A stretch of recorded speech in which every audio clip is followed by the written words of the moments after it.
Hi hello welcome to our channel. ఈరోజు మనతో పాటు ఉన్నారు ప్రముఖ జ్యోతిష్య వాస్తు పండితులు, జ్యోతిష్య వాస్తు శిక్షణ నిపుణులు, శ్రీ లలితాదేవి ఉపాసకులు శ్రీ నానాజీ పట్నాయక్ గారు. నమస్కారం గురువు గారు. శ్రీమాత్రే నమః. సార్, జూలై 31వ తేదీ కామికా ఏకాదశి అయితే ఉండింది. ఆ ఏకాదశి రోజు ఏం చేస్తే మనకు పుణ్య ఫలితం దక్కుతుందంటారు? ఫస్ట్ ఆఫ్ ఆల్ ఏంటంటే మనకి ఆ కామికా ఏకాదశి అనేటువంటిది పేరు ఎందుకు వచ్చింది, ఎందుకు కామ్యం తీరుతుంది? కామిక అంటే ఏంటంటే మీ యొక్క కామ్యం, మీ యొక్క డిజైర్ ఏదైతే ఉందో తీరడాన్ని కామికా ఏకాదశి. ఎందుకు తీరుతుంది ఏమిటంటే, మీరు గమనించినట్లయితే ఎప్పుడు ఏకాదశి వచ్చినా కూడా రవి నుంచి చంద్రుడు ఉండే డిస్టెన్స్ని బట్టి మనకి తిథులు ఏర్పడవుతూ ఉంటాయి. రవి నుంచి చంద్రుడు ఫిఫ్త్ ఆస్పెక్ట్లో కానీ 11th కానీ ఉంటాడు. అంటే 5వ స్థానాల్లో కానీ 11వ స్థానాల్లో కానీ ఈ స్థానాల్లో ఉన్నప్పుడే మనకి ఏకాదశి ఏర్పడుతుంది. గమనించినట్లయితే మనకు లాస్ట్ టైము ఏకాదశి వచ్చినప్పుడు రవి నుంచి పంచమంలో ఉన్నాడు చంద్రుడు. ఇప్పుడు ఏకాదశి వచ్చినప్పుడు వృషభ రాశిలో రోహిణీ నక్షత్రంలో ఉంటాడు. ఈ రోహిణీ నక్షత్రంలో సింగిల్గా ఉండడం వేరు, గురువుతో కలిసి మరియు కుజుడితో కలిసి 2 యోగాలు కూడా కలిగి ఉన్నాడు ఆ రోజు.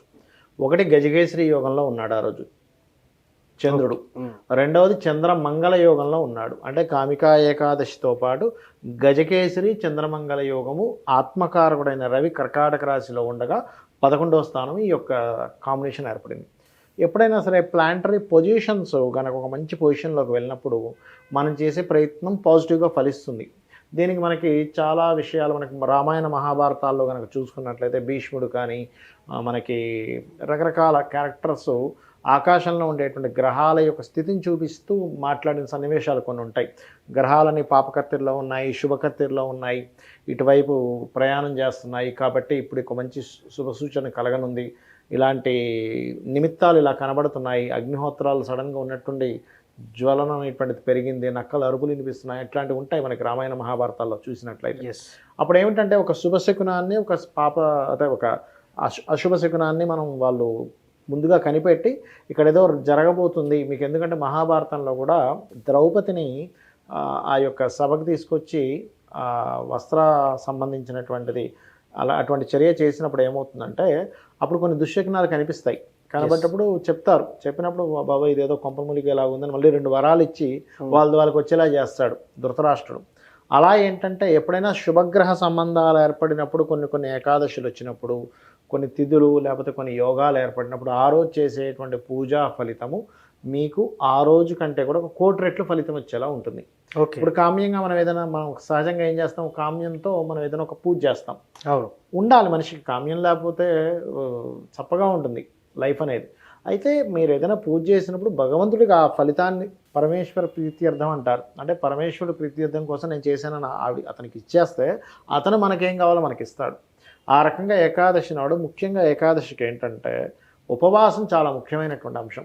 ఏ పూజ చేసినా మీరు ఉపవాసం ఉండాల్సిన పని లేదు, కానీ ఏకాదశికి 100% ఉపవాసం ఉండి తీరాలి.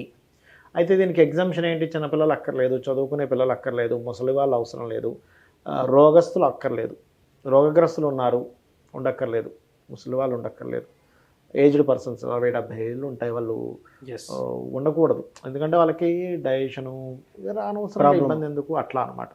లేదంటే నేను ఉండగలను, నేను ఫిట్గా ఉన్నాను, ప్రాబ్లం లేదు అనుకునే వాళ్ళు మాత్రం ఖచ్చితంగా ఉండి ఏకాదశి వ్రతం చేయాలి. అయితే ఏకాదశి వ్రతంలో ఉదయం నిద్రలేచి సహజంగా మీ యొక్క పూజాది కార్యక్రమాలు ఏవైతే మనకి సంధ్యావందనం ఏవైతే చేసేసుకున్న తర్వాత విష్ణువుని ఆరాధించే ముందు శివుణ్ణి ఒక్కసారి తలుచుకొని విష్ణువుని ఆరాధించడము, విష్ణు సహస్రనామాలు చదవడము, స్వామివారికి పంచోపచారాలతోనో షోడశోపచారాలతోనో ఈ యొక్క పూజాది కార్యక్రమాలు చేసిన తర్వాత మీరు చేయవలసింది ఏమిటంటే, ఇక్కడ పర్టికులర్గా ఈ కార్యక్రమం తర్వాత మీకు కనుక వీలుంటే శివాలయానికి వెళ్ళి శివునికి ఒక చెంబు నీళ్లు పోసి అక్కడ విష్ణునామాన్ని కనుక స్మరించినట్లయితే శివానుగ్రహం కూడా కలుగుతుంది.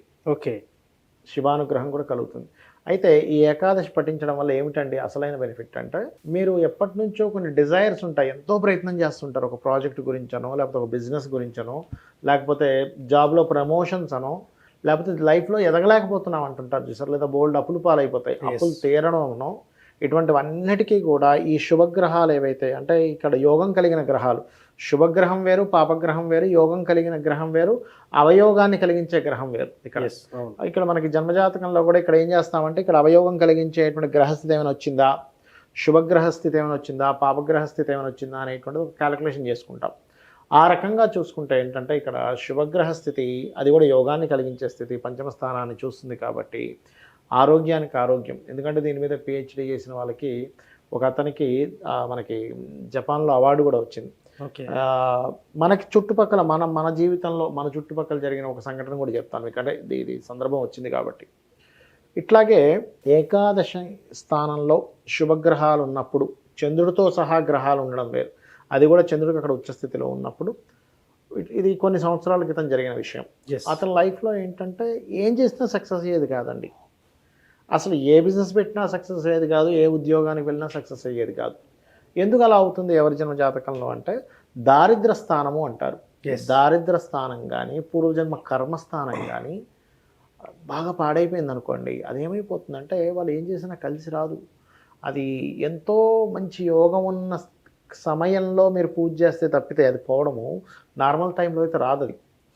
అలాంటప్పుడు అతను యాక్చువల్గా నాకు డైరెక్ట్గా జాతకం చూపించుకోవడానికి రాలేదు, వాళ్ళ ఫ్రెండ్తో కలిసి వచ్చాడు ఆ వ్యక్తి. ఓకే. కలిసి వచ్చినప్పుడు నేను మామూలుగా అతనికి ఏదో చెప్తున్నప్పుడు ఈయన అడిగాడు, సార్ ఇట్లా నిజంగానే, అంటే ఇతనికి అవగాహన లేదు ఆస్ట్రాలజీ మీద, నిజంగానే ఇటువంటివి ఉంటాయా అంటే నేనేమన్నానంటే ఉంటాయండి అన్నప్పుడు అతని జాతకం చూపిస్తే మీరు కొంచెం ఏం చేసినా కలిసి రాని జాతకం కొంచెం ఇది, బట్ ఇది ఇలాగే ఉంటుందని భయపడాల్సిన పని లేదు. భగవంతుడు గొప్పవాడు అన్నిటికంటే, భగవంతుడు పాదాలు పట్టుకొని అమ్మవారి పాదాలు పట్టుకుంటే మీ తలరాత ఆయనే మారుస్తాడు ఆటోమేటిక్గా. జాతం ఎంత నీచంగా ఉన్నా సరే భగవంతుడిని మించింది లేదు. ఓకే. మన ప్రయత్నం మనం చేసుకుంటూ భగవత్ ఆరాధన చేయాలి. అలా ఎవరైతే చేస్తారో ఖచ్చితంగా వాళ్ళకి మారుతుంది అన్నప్పుడు ఆయన ఏం చేశారంటే, ఏమో సార్ నేను చాలా టెంపుల్స్కి వెళ్ళాను అది ఇది అని చెప్పాడు. నేను ఒకటి అట్లా కాదయ్యా, మీరు ఖచ్చితంగా ఇన్ని ఏకాదశులు ఉండండి, మీరు చూడండి. ఎందుకంటే ఏకాదశి పర్టికులర్గా ఏంటంటే పాపకర్మను తొలగిస్తుంది ఏకాదశి ఓకే అనేటువంటిది. మీరు చూడండి, మనకి పూర్వజన్మ కృతం పాపం వ్యాధి రూపేణ పీడితం. అవును. అలాగా అతని లైఫ్లో నేను మార్పుని చూసాను స్వయంగా. తర్వాత అతనికి బిజినెస్ మీద అంటే చాలా ఈజీగా కలిసి రావడం జరిగింది. అట్లా ఏంటంటే మనం కొన్ని తిథులు ఉంటాయి, కొన్ని యోగాన్ని కలిగించే గ్రహస్థితి ఉంటుంది. ఈ గ్రహస్థితి ఉన్నప్పుడు ఏంటంటే పర్టికులర్గా కామ్యము నెరవేరుతుంది. అయితే ఏంటి, పరిపూర్ణమైన విశ్వాసంతో చేయాలి. చాలామంది ఏం చేస్తారంటే చేస్తుంటారు, కానీ ఎక్కడో మైండ్లో ఇది చేస్తున్నాగా నిజంగానే అవుతుందా, మిరాకిల్సే అవుతాయి, మనమే సందేహం పెట్టుకుంటే ఇంకేమవుతుంది. నీకు ప్రాక్టికల్గా ఇది అవుతుంది అనడానికి నువ్వు పెద్దగా దాని గురించి ఆలోచించాల్సిన అవసరం లేదు. ప్రాక్టికాలిటీ కూడా అందనిదే దైవత్వం.